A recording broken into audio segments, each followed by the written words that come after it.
तो hello guys, अभी हम 2023 में I did mount death play anime explain करने वाले हैं। तो एपिसोड 1 की शुरुआत में हम देखते हैं कि कुछ सोल्जर एक टनल में जाने से डर रहे होते हैं। तभी वहाँ पे एक वॉरियर अपने टीम के साथ आता है। तभी हम अंदर देखते हैं कि कुछ सोल्जर्स के सामने एक ब्लू कलर की रिंग ओपन हो जाती है और उसके अंदर से बहुत सारे ब्लेड्स बाहर आने लगते हैं। उन ब्लेड्स से वहाँ के जितने भी सोल्जर होते हैं वो सब मारे जाते हैं। एंड जो वहाँ का कमांडर होता है उसके पास एक सैनिक आके कहता है वो आ चुके हैं। फिर हम हमारे सीरीज के मेन कैरेक्टर को देखते हैं जिसकी उस टनल में एंट्री हो जाती है और हमें उसका नाम पता चलता है। उसका नाम होता है सागरुआ एडिथ लेगर। और गाइज मैं आपको बता दूं, इस एनिमे का एनिमेशन बहुत ही गजब का है, तो आपको बहुत ही मज़ा आने वाला है। एंड वो मॉन्स्टर सैगरुआ पे अपना लाइटनिंग अटैक करता है पर सैगरुआ उसे डिफेंड कर लेता है। एंड टनल में जो मॉन्स्टर होता है उसका नाम कॉर्पस गॉड होता है। फिर उसके बाद जो सैगरुआ होता है वो अपनी फुल स्पीड में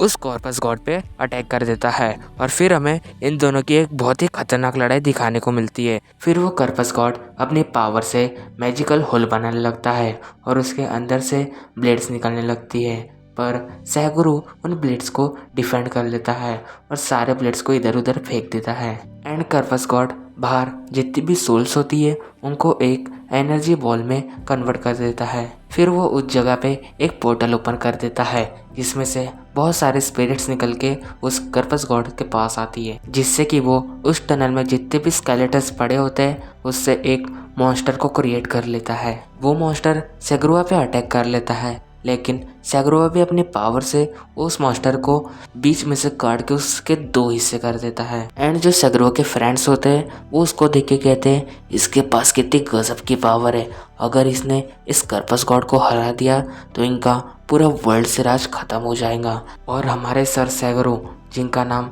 कैलेमिटी क्रशर है, वो इस गॉड को हराने की काबिलियत है। एंड फिर वो कॉर्पस गॉड अपनी मैजिकल पावर से वहाँ पे एक स्केलेटन्स की आर्मी क्रिएट कर लेता है। सैगरुआ के फ्रेंड्स जो होते हैं वो ये देख के डर जाते हैं। तभी एक लेडी कहती है हमारे सर किसी से नहीं हारते, उनको मौत से कभी भी डर नहीं लगता। और हम देखते हैं कि सैगरुआ अपने इवल आइज का यूज़ कर लेता है। तभी हम उसके पास्ट को देखते हैं जहाँ पे उसके गांव पे बहुत सारे सैनिकों ने हमला कर दिया था, लेकिन अकेला सैगरू वहाँ पे बच गया था और वहाँ के सैनिकों ने उसे अडॉप्ट कर लिया था। फिर सैगरू उनके साथ ही रहने लगा और वो सैनिक जिन भी लोगों को मारते थे सैगरू को उनकी स्पिरिट्स आसमान में जाती हुई दिखाई देती थी। फिर सैगरू जैसे ही बड़ा हुआ वो उन सैनिकों के साथ अपने देश के लिए लड़ने लगा। फिर हम वापस प्रेजेंट में आते हैं। जो सैगुरु होता है वो अपने मैजिक पावर को एक्टिवेट कर लेता है जिससे कि वो उन मॉन्स्टर पे फायर अटैक करता है। सैगुरु उन सब मॉन्स्टर के बीच उनको मारने को बैठ जाता है। तभी वो एक चट्टान के ऊपर जाके सारी चट्टानों को उन सारे मॉन्स्टर के ऊपर नीचे गिरा देता है और वो मॉन्स्टर्स उसके नीचे दब जाते हैं। फिर सैगुरु ऊपर से उस कॉर्पस गॉड पे अपने मैजिकल पावर से अटैक कर देता है, जिससे उस कॉर्पस गॉड का ट्रू फॉर्म दिखाई देता है। वो बस एक मामूली सा ब्रेन होता है। फिर सैगुरु उस कॉर्पस गॉड से कहता है तुमने बहुत सारे जिंदगियों को मारा है। वो कॉर्पस गॉड कहता है मेरे लिए तो ये जिंदगी बस खेलने की चीज़ है।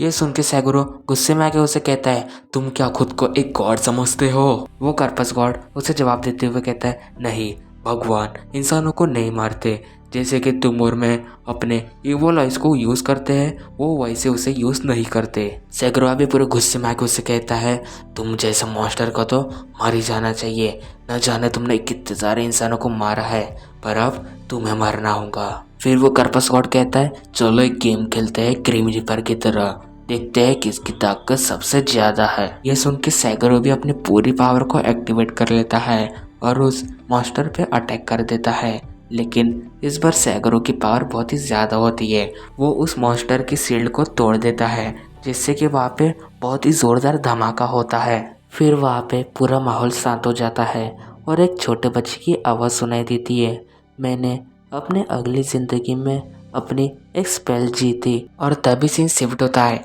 और हम एक बच्चे की आवाज़ सुनते हैं मैं कहाँ पर हूँ, मैं अपनी बॉडी को हिला नहीं पा रहा हूँ, अरे मेरी आवाज़ को क्या हुआ?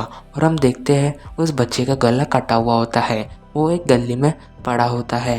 वो उस गली से जैसे ही बाहर निकलता है वो देखता है कि वो एक सिटी में पहुंच गया होता है उसे कुछ समझ नहीं आ रहा होता है और ये हमारे सीरीज़ का कर्पस गॉड है जो इस वर्ल्ड में आ चुका है। फिर एक अननोन पर्सन उसको ड्रोन से देख रहा होता है और वो कहता है ये नामुमकिन है, ये कैसे हो सकता है। वो एक कॉल करता है और उसे कहता है हमें रिट्रीवल को कैंसिल करना पड़ेगा क्योंकि वो अभी भी जिंदा है और ये पॉल करके बात कर रहा होता है। मुझे यकीन नहीं होता कि उसके गले में एक कितना बड़ा घाव लगा है, तभी भी वो एक नॉर्मल के पीपल की तरह इस जगह में घूम रहा है। एंड पोलकर उस सिटी में घूम रहा होता है। वो एक टीम में कैरोडाइस को देख के कहता है मुझे लगता है ये बहुत ही खतरनाक मैजिक है, लेकिन मुझे यहाँ पे किसी भी तरह का मैजिक महसूस क्यों नहीं हो रहा। फिर पोलकर एक जगह पे बैठ के इस सिटी को देख रहा होता है और कहता है इस जगह के लोग कितने शांत हैं, मुझे लगता है ये बहुत ही पीसफुल सिटी है। तभी वहाँ पे 2 पुलिस ऑफिसर आते हैं। वो पोलकर से उसका नाम पूछते हैं, लेकिन पोलकर को उनकी भाषा समझ नहीं आ रही होती है। लेकिन तभी पोलकर को कुछ होने लगता है। वो ये सब मेमोराइज कर रहा होता है और तभी उनको उनकी भाषा समझ में आ रही होती है। पोलका इनकी भाषा समझने लगता है और वो कहता है वो अच्छा ये लोग जापानी है और ये जो बॉडी है इसका नाम पोलका सियोनामी है। फिर वो पुलिस ऑफिसर पोलका के घाव को देख के कहता है इसे तो बहुत चोट लगी है, चलो मैं तुम्हें अस्पताल लेके चलता हूँ। उसी पल एक लड़की उस पुलिस ऑफिसर के ऊपर से कूद के नीचे आती है और वो पोलका को कहती है ओ तो तुम ठीक हो। फिर वो उसे ले जाके वहाँ से भागने लगती है। वो उसे लेके एक गली में पहुँच जाती है एंड वो लड़की उसे अपना नाम बताती है, मेरा नाम मिसाकी साकियामा है, क्या तुम मुझे अभी भी जानते हो। एंड पोलका को भी उस लड़की को देख के पुरानी बातें याद हो रही होती है। वो उस लड़की को इमेजिन करता है कि वो उसके सामने हंस रही है, पर तभी वो पोलका को उल्टा कर देती है और उसको चेक करने के बाद उसको उठा के फेंक देती है। तभी वो लड़की पोलका को एकदम से हक कर लेती है और भाई पोलका के तो मजे ही हो जाते हैं। फिर वो लड़की पोलका से कहती है तो तुम अपने पैरों पे खड़े हो सकते हो, तो तुम भूत नहीं हो। पोलका भी उसकी ये बात सुन के उसे बचाने के लिए शुक्रिया कहता है। फिर वो लड़की उससे कहती है मेरा शुक्रिया अदा मत करो क्योंकि तुम अभी मरने वाले हो। और वो फिर एक क्रोबार निकालती है और पोलका से कहती है मैं तुम्हें मारने वाली हूँ, मैंने तुम्हें इसके भी पहले मारा था लेकिन तुम मुझसे बच गए थे, और ये जो तुम्हारा गला है ना ये भी मैंने ही काटा था, लेकिन इस बार मैं ऐसा तुम्हें मारूंगी कि तुम अगली बार कभी जिंदा नहीं हो पाओगे। तभी पोलका को अपना पास्ट याद आने लगता है कि इसी लड़के ने इससे पहले उसे उस गली में मारा था, और ये सब बातें याद आने के बाद पोलका वहाँ से भाग जाता है। एंड पोलका वहाँ से भाग के एक पुरानी बिल्डिंग के अंदर आ जाता है और वो सोचता है यहाँ पे हो क्या रहा है, मैं यहाँ पे किसी भी तरह की मैजिकल पावर को महसूस नहीं कर पा रहा हूँ, लेकिन सबसे बड़ा सवाल ये है कि मैं इस दुनिया में आया कैसे। लेकिन तभी पोलका को एक हल्की सी हवा महसूस होती है और वो अपने पीछे देखता है तो वहाँ मिसाकी आ चुकी होती है। वो कहता है तुम मुझसे बच के नहीं भाग पाओगे। मिसाकी फिर बहुत सारे नाइफ्स निकाल लेती है और पोलका पे अटैक कर देती है, लेकिन पोलका उन सब नाइफ से डिफेंड कर लेता है। मिकासी पोलका से कहती है पहली बार कोई मेरे वार से बचा है। फिर दोनों एक मैच से लड़ाई शुरू कर देते हैं, लेकिन पोलका वहाँ से भाग जाता है। लेकिन मिसाकी और एक नाइफ निकल के पोलका के पैर पे मार देती है, जिससे कि वो नीचे गिर जाता है। फिर पोलका को उसके पास्ट की बातें याद आने लगती है। वो मिकासा को कहता है मैं इस बार हार नहीं मानने वाला, मैं नहीं मरूंगा। वो चाकू को निकाल लेता है और वो मिकासा के ऊपर फेंक देता है। वो चाकू मिकासा के बहुत ही करीब से जाता है। मिकासा ये देख के कहती है बहुत बढ़िया था, तुम्हें मारने में बहुत मज़ा आएगा। पोलका वहाँ से भागते हुए एक रूम के पास आ जाता है। वो उस रूम को देखता है, वो बहुत ही खतरनाक होता है। वो कहता है ये एक ऐसी जगह है। तभी उसके पीछे विकास आ जाती है। मिसाका उसे मार के दूर फेंक देती है और उसे बताती है ये जगह पे याकुजा गैंग लोगों को मारती थी और उनके साथ बहुत ही गलत व्यवहार करती थी। इस पूरी जगह पे र्यूमर्स है कि यहाँ पे भूतों को पाया गया है, इसलिए यहाँ पे कोई भी ज़्यादा आता जाता नहीं है। तभी पोलका कहता है मुझे खुद पे विश्वास है और अपनी इवल आई को एक्टिवेट करता है। वो देखता है कि इस जगह पे बहुत ही सारे स्पिरिट्स का वास है। वो कहता है याकुजा गैंग ने इस जगह पे जितने भी लोगों को मारा है उन सबकी सोल्स यहाँ पे मौजूद है। मिकासा उसकी ये बात सुन के उसे कहती है मुझे लगता है तुम अपनी लाइफ को बहुत रिस्पेक्ट देते हो, एक ह्यूमन लाइफ का वेट होता है 20 ग्राम और मैं तुमसे ये पूरा ग्राम लेना चाहती हूँ। और वो उस पर अटैक कर देती है। पोल्का उसे कहता है तुम जिंदगी को इतने हल्के में मत लो। और वो वहाँ पे जितने भी सोल्स होती है उनको वश में करके एक ब्लू कलर का मैजिकल होल बनाता है।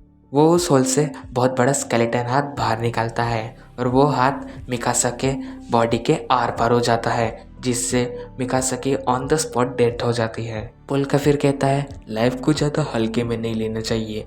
एंड जो अननोन पर्सन होता है वो ये सब देख के बहुत ही बुरी तरीके से डर जाता है। एंड तभी सीन शिफ्ट होता है और हम देखते हैं कि सागेवारा ने उस कर्पस गॉड को ख़त्म कर दिया होता है। एंड सागरुआ उस लड़की को बताता है जब मैं इसे मारने के लिए आगे बढ़ रहा था तो मुझे लगता है इसने टेलीपोर्टेशन मैजिक का यूज़ किया था। जैसे कि मेरे पास ये वाला इसे मैं कर्पस गॉड की स्पिरिट को देख सकता था, लेकिन वो एकदम से वहाँ से गायब हो गई। एंड वो लेडी उसे बताती है इस वर्ल्ड में कर्पस गॉड के जितने भी अवशेष थे वो सब गायब हो गए, जिससे कि कर्पस गॉड का एक भी अंश नहीं बचा। साइगोवर भी कहता है मुझे भी ऐसा ही लगता है। एंड तभी सीन शिफ्ट होता है, हम पोल्का को देखते हैं। वो मिसाका से कहता है तुम्हारा शुक्रिया, तुम्हारे वजह से मुझे मेरी यादें वापस मिल गई। और मुझे नहीं पता कि तुम इस बॉडी को मारने की कोशिश क्यों कर रही थी, लेकिन तुम्हारा थैंक्स कि तुम मुझे ऐसी जगह पे लेके आई जहाँ पे इतनी सारी मैजिकल पावर्स है। और तुम सही थी, अभी गेम खेलने का समय खत्म हो चुका है। और वहाँ पे वो और ब्लू होल क्रिएट करता है और उनके अंदर से बहुत सारे स्केलेटन हाथ बाहर निकालता है और उसे कहता है चलो उठो, अभी सोने का समय खत्म हो चुका है। वो उसे जैसे ही उठाता है तो उसे पता चलता है कि ये मर चुकी है। और यहीं पे हमारा एपिसोड 1 खत्म होता है। Thank you for watching my video.